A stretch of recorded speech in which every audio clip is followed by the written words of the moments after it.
This episode, we're perfect gentlemen.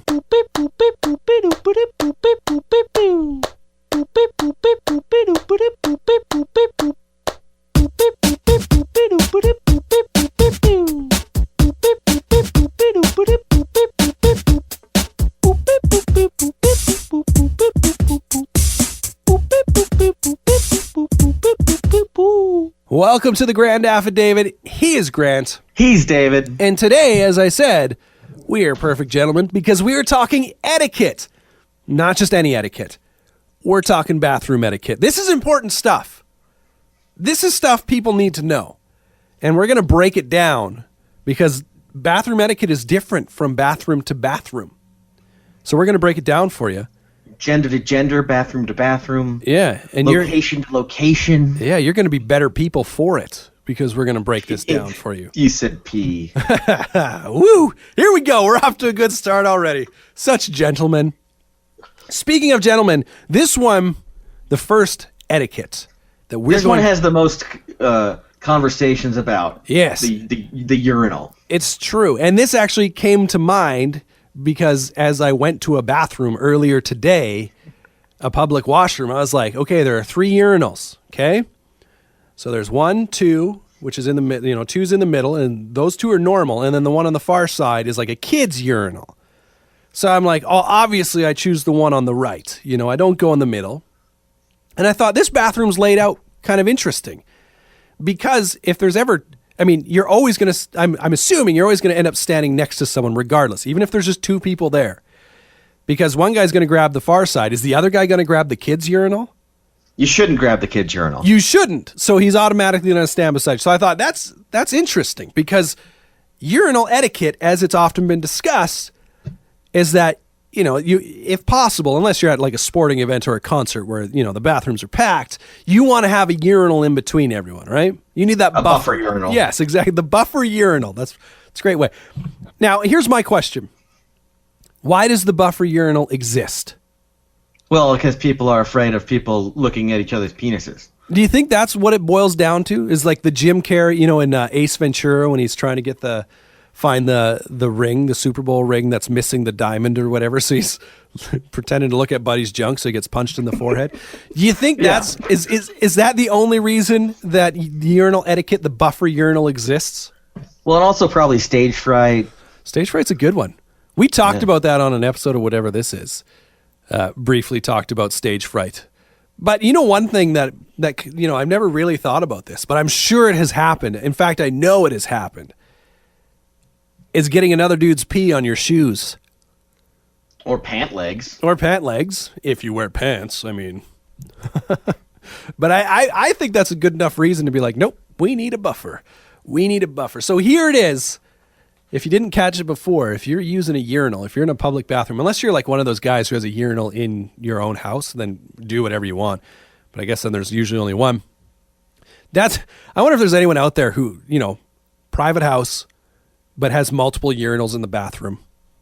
Just because. Or he likes variety. He likes variety. You know what? Today I'm gonna be the dick and I'm gonna pee in the middle one. That way if anyone comes in. That's the thing. The urinal buffer is important. It's an important thing. So does the urinal buffer matter as much if they have those partitions there? That's where I was thinking especially like the pee on some other dude peeing on your shoes is because, I just feel like it would happen more in that instance because, dude, whether he's doing it on purpose or not can kind of be more nonchalant about it. It's not quite as obvious because, you got the partition, you're blocked off. Can't see what's going on. Well, if you're dealing with a trough situation, right, the bounce back from the trough rarely makes it out of the trough. Right.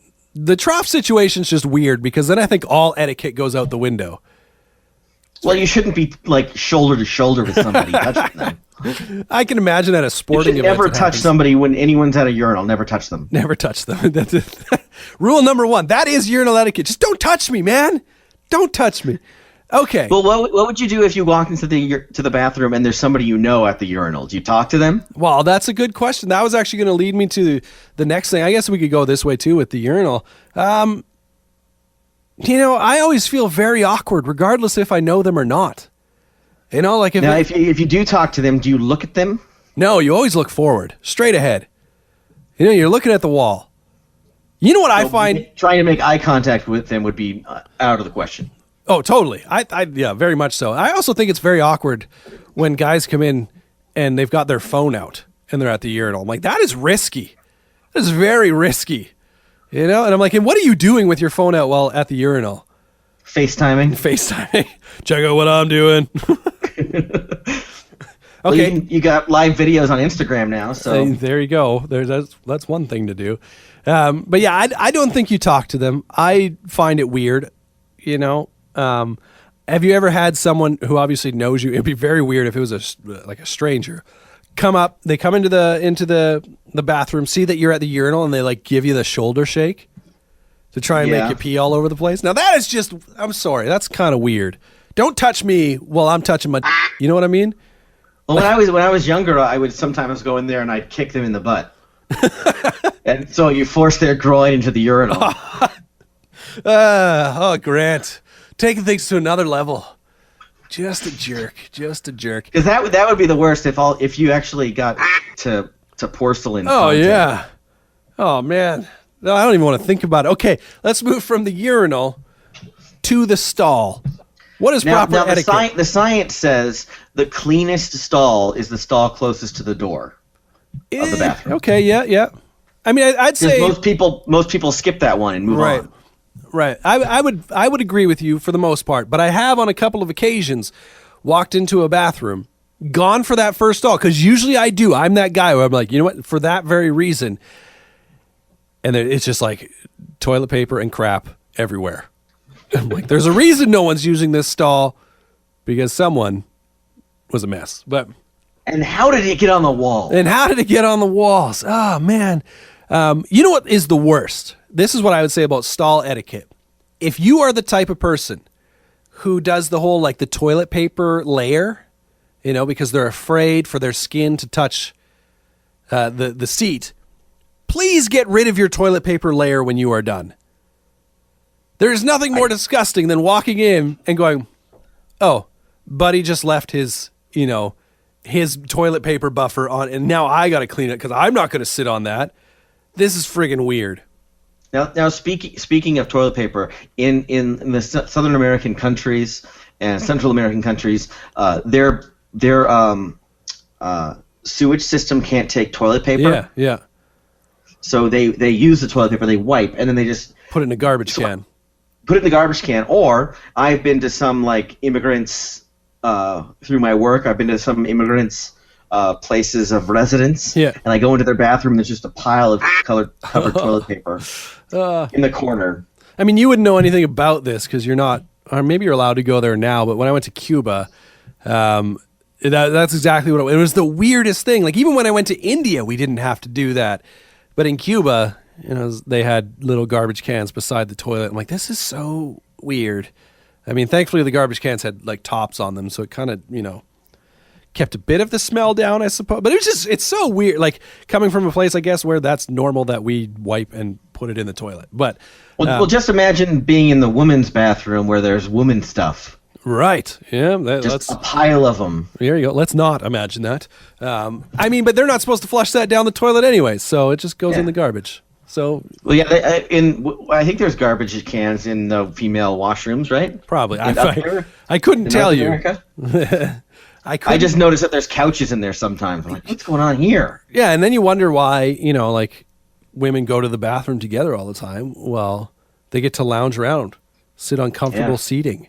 There's probably, I mean, nowadays you see more and more TVs and stuff in bathrooms, and guys' bathrooms anyway. So I'm like, that's fine. I mean, I guess if I really want to watch the hockey game, I can do it at the urinal. That seems a little weird, but, you know. But when you're in the stall, you talked about talking. Is it extra weird if you talk to someone in the stall? I think it's less weird. Now, unless if you're in the middle of something, it's kind of weird. Yeah. But if you're like at the end, because it really depends upon where they catch you. Right. And what kind of movement it is. Like if you're clearly in distress, maybe, I mean, do you offer the guy some support? All right, man, you keep working. This is, you will get through this. We'll get through this together. And then you do, and then you reach under the stall and you hold hands. Just to be. I would just give him a thumbs up under the stall. The thumbs up. That's classic. So if you have a conversation with a guy in the stall, how do you start it? What is generally your conversation start? Nice socks. Those are pretty great socks you got there. Well, it would be somebody that I know, so.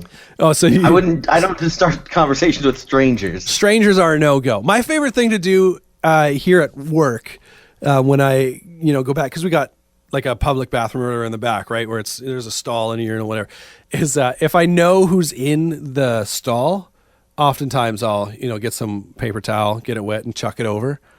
Yeah, of course. You got to do that. You got to do that.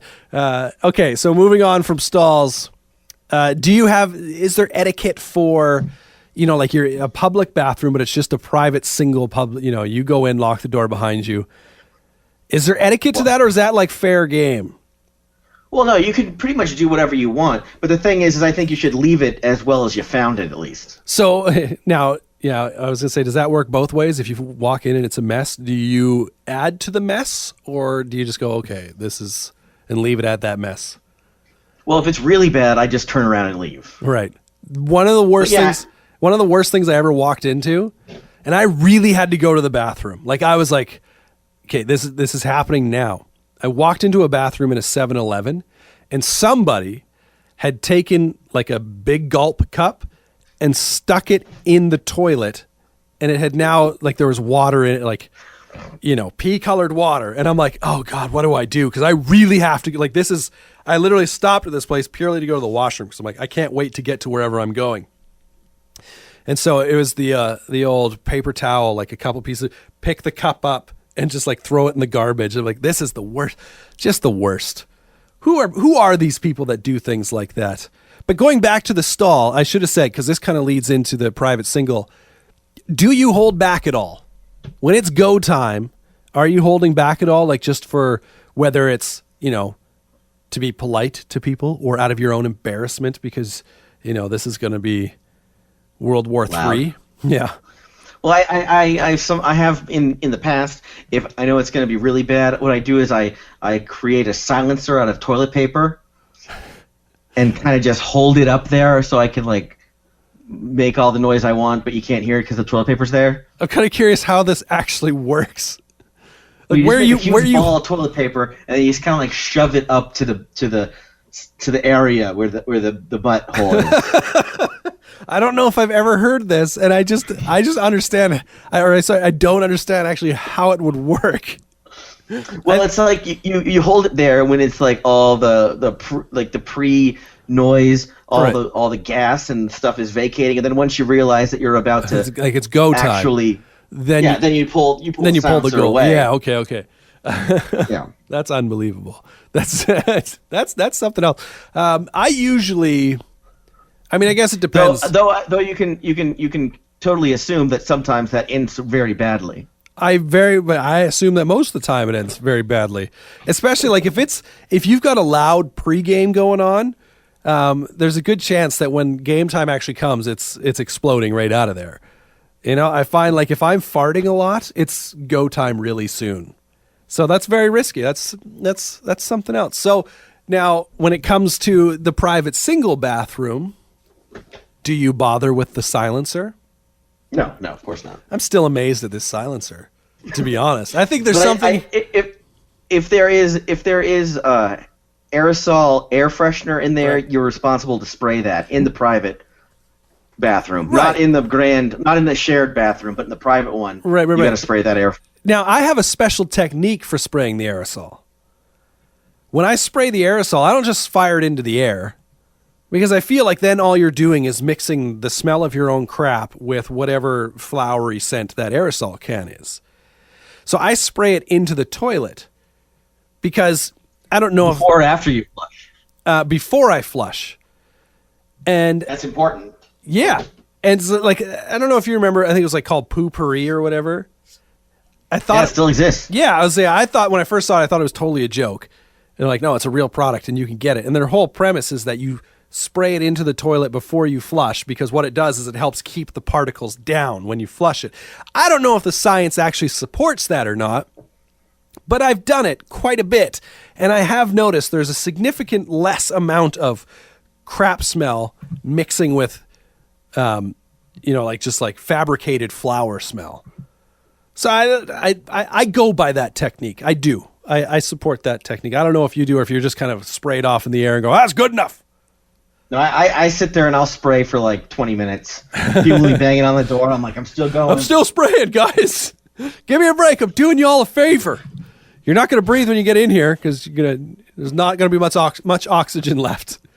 You're going to asphyxiate and pass out, head in the toilet. Okay, so now home bathroom etiquette I think is fine, whatever. Your home bathroom is your home bathroom. There's the private sink, like the private little bathroom, that's men's bathrooms, women's bathrooms. Yeah. But the one thing that's different about a unisex bathroom for me, because there are unisex bathrooms, is I leave it better than I came into. I see. Oh, so when you say unisex, I was thinking you were meaning like where people are in there at the same time. You're still talking private, but it's a men's women's. Yeah, okay, okay. A girl could come in afterwards. Yeah. So I'll take, if there's a little broom in there, I'll sweep some stuff up. That's impressive. I'll try and leave it better than I came into it with. I don't think I've ever swept in a bathroom. Outside of when how many times do you see a broom in there? Not often. Well, I'll say outside when I worked at a gas station, it was literally my job to sweep in a bathroom. I don't think I've ever. That's impressive. You know what? I clap for that one. That's good. But yeah, I think that's a fair thing to say though. Like leave it better than when you came. I don't know if sweeping is involved, but if there's some paper towel on the floor, I'll likely pick it up and throw it in the garbage. Like that drives me crazy when someone literally, it's like, okay, bud, you couldn't pick that up. You couldn't take the extra second and pick that up and throw it in the garbage. You had to leave it on the floor. Nope, not happening. Okay, so what about home bathroom etiquette? Is there bathroom etiquette at home? Or is it purely just like when you have people coming over and you're like, okay, I've got my own bathroom, say it's an ensuite or whatever. I've got my own bathroom, and then there's the guest bathroom that, you got to go, I got to make sure there's toilet paper there. I got to make sure there's a towel. I got to make sure there's soap. Or is that just whatever? They get what they get. Well, no, yeah. Make sure there's towel, toilet paper, and soap for sure. And I think nothing more embarrassing. Leaving a toilet sit up and down. Yeah. Well, I think you should always leave it down. Always, every time. Because if you have an emergency, it works for all events. If you have to pee really bad, you can still pee with the toilet seat down. Yeah. Or you have to go number 2 really bad. So like for every instance, toilet seat down is appropriate. I would in an agree. Emergency. Yeah. Well, yeah. I'd like anytime I use a bathroom, even if I'm using a guy's bathroom, and the toilet seat's down. I've never understood why that's such a big thing, but I mean, whatever. I guess there are some people who are like, oh, it's just too lazy. And they're probably the guys that are like stand over top of their toilet, like hands on their hips while they're peeing. It's like, hand on the wall. Hand on the wall. Yeah. Do you find it awkward? This is not so much an etiquette question. When bathrooms have mirrors in like behind the toilet, so literally you're staring at yourself. So when you're standing there peeing, you're staring at yourself, and do you try not to make eye contact? It's like it depends upon what level I'm at. If I've had several beers, then I think I just stare right into my own eyes. You start making sexy faces at yourself. No, I'm trying to intimidate myself.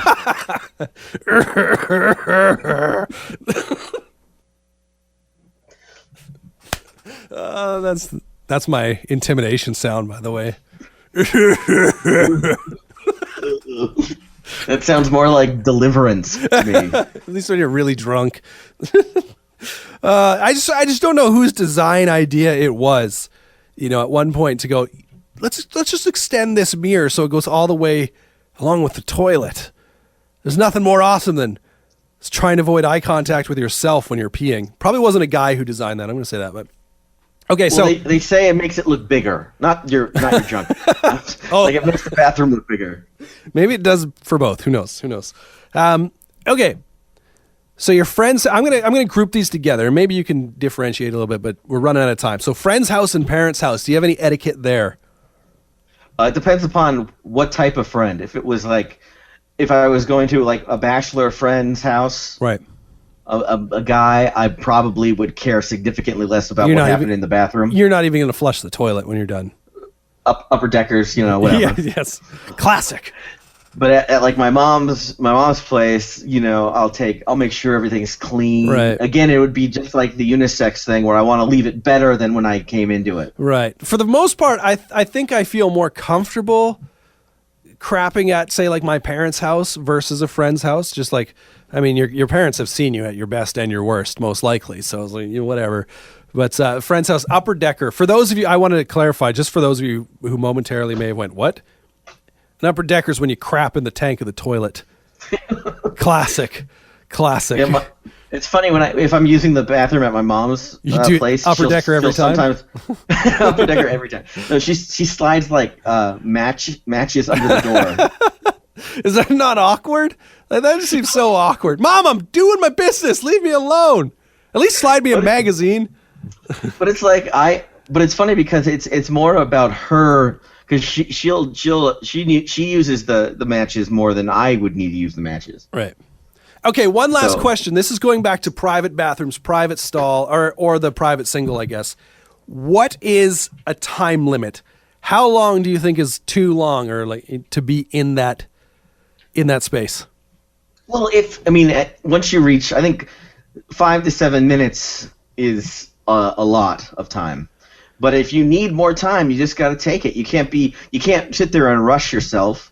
So what we're saying is, if you've been listening to this episode from start until now, and you've been sitting on the crapper, it's time to get off, because we're just about done. And take a picture. And take a picture. From the crapper. Yes, hashtag view from the crapper, and please tag us in it, because that would be hilarious if you just happen to be listening to this episode whilst going to the bathroom. Anyways, real quick before we get out of here, we're gonna wrap it up here. If you want to look us up on Twitter at Grand Affidavit, and that's our Twitter, and Facebook, just look up the Grand Affidavit. You'll find us. We're hanging out. By the way, we're on iTunes, YouTube. You can find us all over the place.